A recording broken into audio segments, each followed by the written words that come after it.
Linking verb এই টপিকের উপরে প্রায় প্রতি বছর ঢাকা বিশ্ববিদ্যালয় সহ বাংলাদেশের প্রায় প্রতিটি বিশ্ববিদ্যালয়ে প্রশ্ন আসতে দেখা যায়, কিন্তু স্টুডেন্টরা বারবারই এই প্রশ্নগুলোর অ্যান্সার করতে ভুল করে। এর মূল কারণ হচ্ছে যে গুটি কয়েক গুরুত্বপূর্ণ লিঙ্কিং ভার্ব আছে, এর বাইরেও যে অতিরিক্ত লিঙ্কিং ভার্বগুলো আছে তারা সন্দেহের কারণে পুরো সবগুলো লিঙ্কিং ভার্বই মুখস্থ করে। কিন্তু এই অতিরিক্ত লিঙ্কিং ভার্ব মুখস্থ করার কারণে তারা যে গুরুত্বপূর্ণ লিঙ্কিং ভার্বগুলো আছে সেগুলো পরীক্ষার হলে ভুলে যায়, ফলে তারা আর সঠিক অ্যান্সার করতে পারে না। কিন্তু আজকে আমি তোমাদেরকে এমন কিছু লিঙ্কিং ভার্বের শর্ট সিলেবাস বা শর্ট সাজেশন দিব, এর বাইরে ঢাকা বিশ্ববিদ্যালয় তো দূরের কথা, বাংলাদেশের কোনো চাকরি পরীক্ষায় এই লিঙ্কিং ভার্বগুলোর বাইরে প্রশ্ন আসবে না। তাই আজকের এই ভিডিওটা তোমার জন্য গেম চেঞ্জার হতে চলেছে। তাই তুমি যদি আজকের এই ভিডিওটা শেষ পর্যন্ত দেখো, ইউনিভার্সিটির পরীক্ষায় লিঙ্কিং ভার্বের 1 মার্কই শুধু তোমার কনফার্ম হবে না, বরং তোমার ঢাকা বিশ্ববিদ্যালয়ের প্রিপারেশন আরো 10 ধাপ এগিয়ে থাকবে। কি বস, তুমি রেডি তো তোমার স্বপ্নের পথে আরো 10 ধাপ এগিয়ে থাকতে? তাহলে আর কথা না বাড়িয়ে চলো এখনই ক্লাসটা শুরু করা যাক। আজকে আমাদের আলোচনার বিষয় হচ্ছে লিঙ্কিং ভার্ব, কারণ এই লিঙ্কিং ভার্ব থেকে ঢাকা বিশ্ববিদ্যালয়ে বেশ কয়েকবার প্রশ্ন আসতে দেখা গেছে। তাহলে চলো আমরা দেখি এই লিঙ্কিং ভার্বকে একটু বিশ্লেষণ করে কি বোঝা যায়। দেখো, এখানে এই লিঙ্কিং ভার্বের লিঙ্কিং শব্দের অর্থ হচ্ছে লিঙ্ক বা কানেক্ট বা যোগাযোগ তৈরি করা, আর এখানে ভার্ব শব্দের অর্থ হচ্ছে ভার্ব বা ক্রিয়া, অর্থাৎ যে ভার্ব লিঙ্ক বা কানেক্ট তৈরি করে তাকেই বলা হয় লিঙ্কিং ভার্ব। এখন তোমাদের প্রশ্ন হচ্ছে, ভাইয়া লিঙ্কিং ভার্ব কোন কোন জিনিসের মধ্যে অথবা কার কার মধ্যে কানেক্ট বা লিঙ্ক তৈরি করে?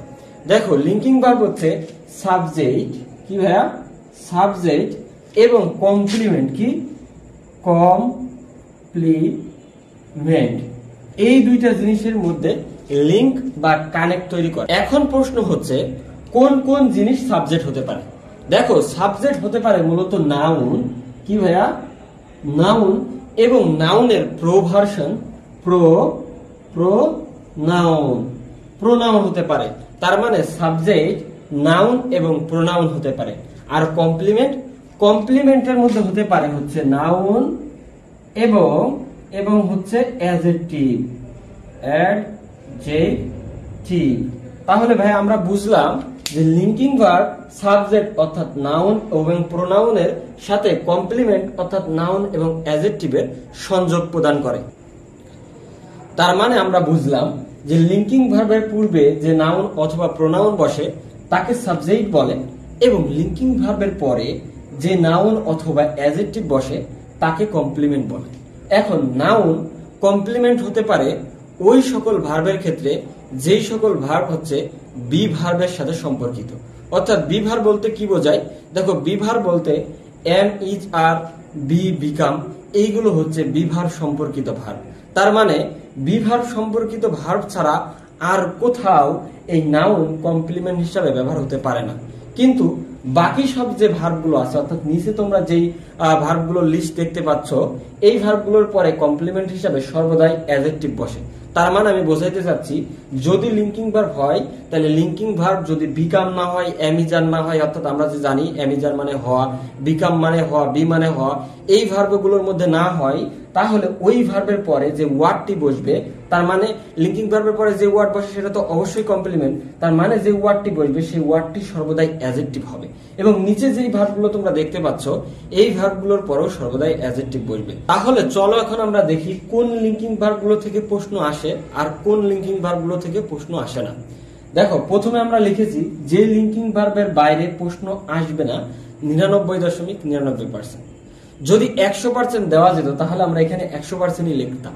তবে তুমি ধরে রাখো এটা 100%ই এই ওয়ার্ডগুলোর বাইরে, মানে এই লিঙ্কিং ভার্বগুলোর বাইরে কখনোই কোথাও প্রশ্ন আসবে না। দেখো, যে লিঙ্কিং ভার্বগুলো থেকে প্রশ্ন আসে সেই লিঙ্কিং ভার্বগুলো হচ্ছে ফিল, টেস্ট, গো, লুক, সিম, স্মেল এবং গেট।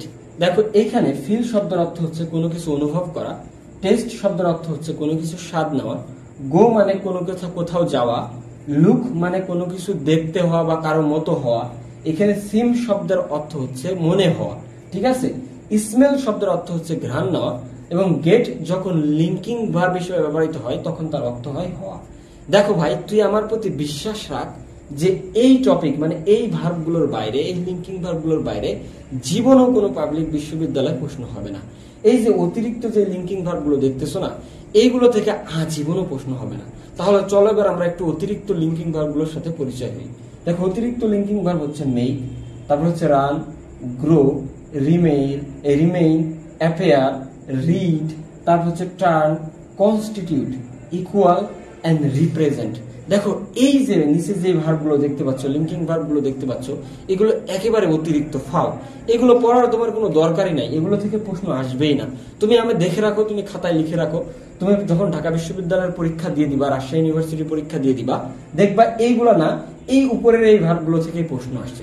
কিন্তু ভাইয়া তোমার যদি অতিরিক্ত পড়তে খুবই মন চাই, তুমি নিজেকে আটকাইতে না পারো, তা আমি এখানে কালো কালিতে লিখে দিয়েছি, দেখো রিমেইন, অ্যাপিয়ার, তুমি এই দুইটা অতিরিক্ত হিসেবে পড়তে পারো।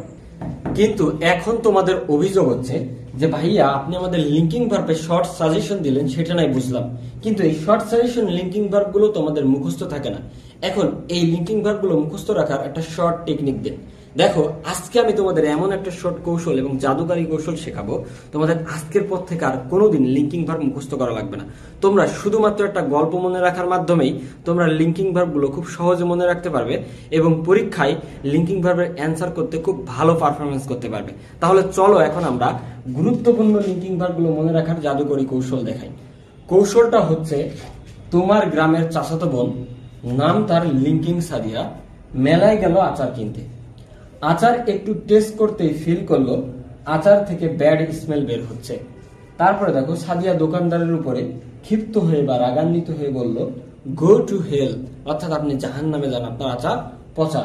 তার রাগ দেখে দোকানদার উল্টো আবার সাদিয়াকে বলল, গেট আউট, আমার দোকান থেকে বের হয়ে যাও, তুমি এত বড় আসপদ্দার, তুমি আমাকে এত বড় কথা বলো, এরকম আর কি। দোকান থেকে বের হয়ে সাদিয়া গ্রামীণ সিম দিয়ে বাড়িতে কল দিয়ে বলল, আচারের লুক অর্থাৎ আচারের চেহারা ভালো না। দেখো তোমরা যদি এই কৌশলটা মনে রাখতে পারো, তাহলে আর কোনোদিনও তোমরা এই লিঙ্কিং ভার্বগুলো ভুলবে না। তোমরা একটু কষ্ট করে এই কৌশলটা মনে রাখো, দেখো পরীক্ষার হলে তোমাকে কত সহযোগিতা করে। কারণ তোমরা এই লিঙ্কিং ভার্বগুলো পড়বে, 2 দিন পরে ভুলে যাবে, আবার পড়বে, আবার ভুলে যাবে এবং পরীক্ষার হলে গুলিয়ে ফেলবে। কিন্তু এরকম একটা শর্ট টেকনিক সুন্দর গল্পের মাধ্যমে যদি মনে রাখো, তাহলে আর কোনোদিনও ভুলবে না। তাহলে চলো এখন আমরা এই কৌশলটা একটু ব্যাখ্যা এবং বিশ্লেষণের মাধ্যমে বোঝার চেষ্টা করি। কৌশলের প্রথম লাইন হচ্ছে, দেখো তোমার গ্রামের চাচাতো বোন, নাম তার লিঙ্কিং সাদিয়া। দেখো তোমার গ্রামের একজন চাচাতো বোন আছে, তার নাম হচ্ছে লিঙ্কিং সাদিয়া। দেখো এই সাদিয়া নামটা কিন্তু আমাদের কাছে খুব বেশি পরিচিত। তুমি শুনলে আশ্চর্য হবা যে আমার বাড়ির উত্তর সাইডে একটা সাদিয়া, দক্ষিণ সাইডে আছে আরেকজন সাদিয়া, এবং পূর্ব দিকে আছে এক সাইডে সাদিয়া, এবং পশ্চিম দিকে আছে আরেক সাদিয়া। এবং এটা তোমাকে আরো বেশি আশ্চর্যিত করবে যে আমার গ্রামে প্রায় 7 জন সাদিয়া বাস করে। ঠিক আছে, তা চলো আমরা এই সাদিয়া নাম খুব বেশি পরিচিত হয়, তা আমরা এখানে এই সূত্র ব্যবহার করেছি এবং তার পূর্বে একটা লিঙ্কিং এই ওয়ার্ডটা নিয়েছি, বিশেষণটা নিয়েছি, কারণ আমরা জানো লিঙ্কিং সাদিয়া এটা মনে রাখার মাধ্যমে বুঝতে পারি যে এই কৌশলটা মূলত লিঙ্কিং ভার্বের জন্য। তাহলে চলো আমরা কৌশলে একটু আগিয়ে যাই। এই লিঙ্কিং সাদিয়া কোথায় গেছে? মেলায় গেছে আচার কিনতে। কি কিনতে গেছে ভাইয়া? আচার কিনতে গেছে। এখন আচার কেনার আগে আচার একটু টেস্ট করতে ফিল করলো আচার থেকে ব্যাড স্মেল অর্থাৎ দুর্গন্ধ বের হচ্ছে। দেখো এই জায়গায় যে আচার একটু টেস্ট, এখানে টেস্ট লাল কালি দিয়ে, এইটা হচ্ছে লিঙ্কিং ভার্ব। তারপরে সে করতে যে ফিল করলো অর্থাৎ অনুভব করলো, সেটাও আরেকটা লিঙ্কিং ভার্ব লাল কালি দিয়ে লেখা আছে।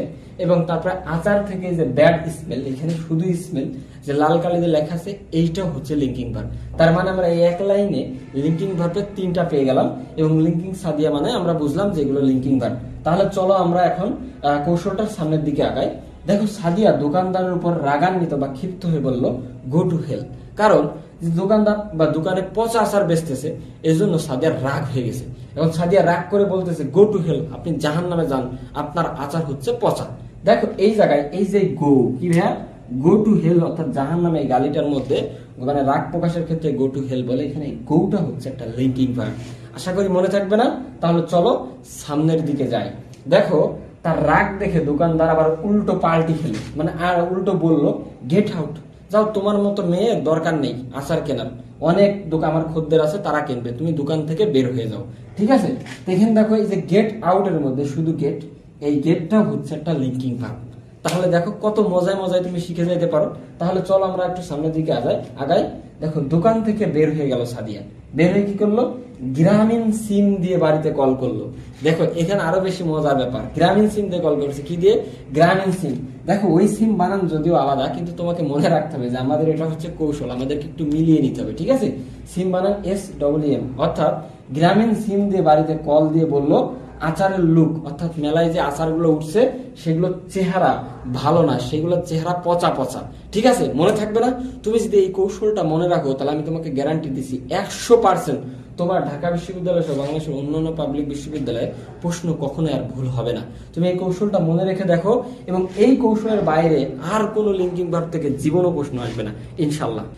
এতক্ষণ তো আমরা অনেক ডায়লগ দিলাম, চলে এখন একটু বাস্তবে প্রমাণ করে দেখাই যে এই 7টা লিঙ্কিং ভার্ব থেকে পাবলিক বিশ্ববিদ্যালয়গুলোতে কতবার প্রশ্ন হয়েছে। রিসেন্টলি ঢাকা বিশ্ববিদ্যালয়ে 22 এবং 23 সালের ভর্তি পরীক্ষায়ও এই লিঙ্কিং ভার্ব থেকে প্রশ্ন আসছে। আমরা জানি যে লিঙ্কিং ভার্ব মানে কি ভাইয়া? লিঙ্কিং ভার্বের পরে যে ওয়ার্ডটি বসে সেটাকে কমপ্লিমেন্ট বসে, তার মানে লিঙ্কিং ভার্বের পরে যে ওয়ার্ডটা থাকে সেটা কি হয়? কমপ্লিমেন্ট হয়। এখন কমপ্লিমেন্ট কোন কোন পার্ট অফ স্পিচ হতে পারে? কমপ্লিমেন্ট নাউন হতে পারে, কি ভাইয়া? নাউন। আর কি হতে পারে? অ্যাডজেক্টিভ হতে পারে, অ্যাডজেক্টিভ হতে পারে। তবে নাউন খুব কমই হয়। নাউন কোন কোন ক্ষেত্রে হয়? শুধুমাত্র বি ভার্ব, অর্থাৎ বি ভার্বের সাথে সম্পর্কিত যে ভার্ব এম, ইজ, আর, তারপর হচ্ছে বিকাম, তারপর বি, এই ক্ষেত্রে শুধু নাউন বসে। বাকি সব লিঙ্কিং ভার্বের পরে কমপ্লিমেন্ট হিসেবে ওয়ার্ডটা সর্বদা অ্যাডজেক্টিভ হবে। মাথায় রাখতে হবে, দেখো এখানে কোনো বি ভার্ব বলে কোনো ওয়ার্ড নাই, আমরা শুধু বলছি বি ভার্বের পরে নাউন। বাকি সব লিঙ্কিং ভার্বের পরে কি বসবে? অ্যাডজেক্টিভ বসবে। তার মানে এখানে যতগুলো ভার্ব আছে, যতগুলো লিঙ্কিং ভার্ব আছে, সবগুলো ভার্বের পরে অ্যাডজেক্টিভ বসবে, এটা মাথায় রাখতে হবে। তাহলে চলো এখন আমরা ঢাকা বিশ্ববিদ্যালয়ের 22 এবং 23 সালের ভর্তি পরীক্ষা আসা প্রশ্নটা ব্যাখ্যা করি। দেখো প্রশ্নটা বলছে চুজ দ্য বেস্ট আনসার বা কারেক্ট আনসার। বলছে যে তোমরা এখান থেকে কারেক্ট সেন্টেন্সটা বের করো। এখন চলো আমরা দেখি, 4টা অপশন আছে। She felt humiliated at her own lack of insight। এখানে দেখো ইনসাইট সব অ্যাকুরেট, আমাদের ওইটুকু আর পড়ার দরকার নেই, আমরা এখন একটু এই জায়গায় দেখি। তাহলে শি ফেল্ট, তারপরে দেখো শি ফিলস, এই জায়গায় দেখো একটু ভুল করছে। আমরা এই সেন্টেন্সে দেখতে পাচ্ছি যে আমরা জানি she third person singular number, তারপরে প্রেজেন্ট ইনডিফিনিট টেন্স হলে এখানে একটা এস হয়, তার মানে এই সেন্টেন্সটা ভুল আছে, এটা হবে না। 2 নম্বরটা দেখি, দেখো শি ফিলস, এই জায়গায় আবার এস দিছে, তার মানে বুঝলাম এটা রাইট। কিন্তু দেখো পরে আবার হিউমিলেট, এটা একটা ভার্ব। আমরা জানি একই সেন্টেন্সে পাশাপাশি দুইটা ভার্ব বা একই সেন্টেন্সে দুইটা ভার্ব আনা যায় না, তবে যদি দুইটা ভার্ব আনতে হয় তখন সেটাকে জেরান্ড অথবা পার্টিসিপল বানাইতে হয়। কিন্তু দেখো এখানে সেন্টে এই ভার্বটাকে সরাসরি রাখছে, তার মানে এইটাও অ্যান্সার হবে না, এই 3 নম্বরটা ভুল। এখন দেখো অপশন আছে 1 নম্বর আর 2 নম্বর।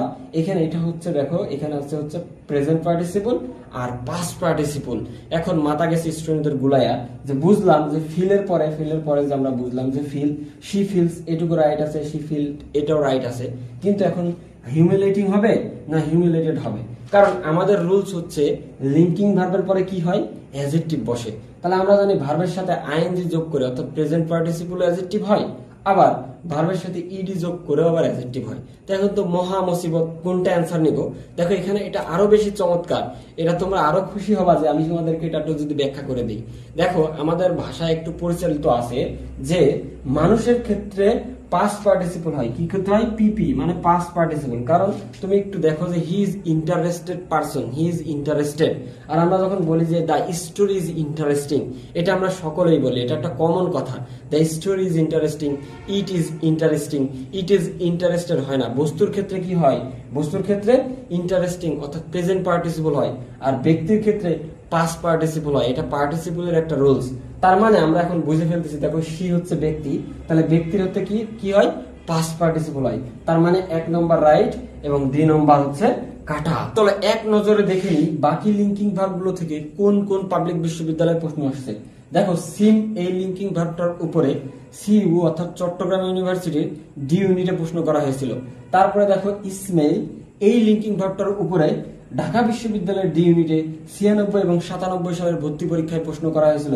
অনুরূপভাবে টেস্ট, এই লিঙ্কিং ভার্বটার উপরে আইইউ অর্থাৎ ইসলামী ইউনিভার্সিটি, যেটা আমরা কুষ্টিয়া ইউনিভার্সিটি নামে চিনি, সেই ইউনিভার্সিটির আইন বিভাগে এই লিঙ্কিং ভার্বটার উপরে প্রশ্ন করা হয়েছিল। তারপরে দেখো গো, এই গো এর উদাহরণ একটা বিখ্যাত উদাহরণ আছে, হি ওয়েন্ট ম্যাড। এই একটা উদাহরণ থেকেই রাজশাহী ইউনিভার্সিটি, আইইউ অর্থাৎ ইসলামী ইউনিভার্সিটি এবং ডিইউ ঢাকা ইউনিভার্সিটিতে প্রশ্ন করা হয়েছে। তারপরে দেখো লুক, এই যে এই লিঙ্কিং ভার্বটার উপরে কতবার যে চাকরির প্রশ্নে আসছে সেটা তুমি গণে শেষ করতে পারবে না। তা যাই হোক, এই লিঙ্কিং ভার্বগুলো খুবই গুরুত্বপূর্ণ এবং ভাইয়া তুমি বিশ্বাস করো এই 7টা লিঙ্কিং ভার্বের বাইরে আর কোনো লিঙ্কিং ভার্ব থেকে সাধারণত প্রশ্ন হবে না, এই গ্যারান্টি আমি তোমাকে দিতে পারি ইনশাআল্লাহ। তুমি যদি কৌশলের মাধ্যমে এই 7টা লিঙ্কিং ভার্ব মনে রাখতে পারো, দেখো তোমার ঢাকা বিশ্ববিদ্যালয় সহ বাংলাদেশের বাকি পাবলিক বিশ্ববিদ্যালয়তে যেখানে লিঙ্কিং ভার্ব থেকে প্রশ্ন আসুক তোমার 1 মার্ক কনফার্ম থাকবে। যদি আজকের ভিডিওটা তোমার ভালো লেগে থাকে তাহলে বেশি বেশি লাইক, কমেন্ট এবং শেয়ার করে তোমার যে বন্ধুটা এখন এই বিষয়গুলো জানে না তাকে জানার সুযোগ করে দাও। এখানেই শেষ করছি। আসসালামু আলাইকুম।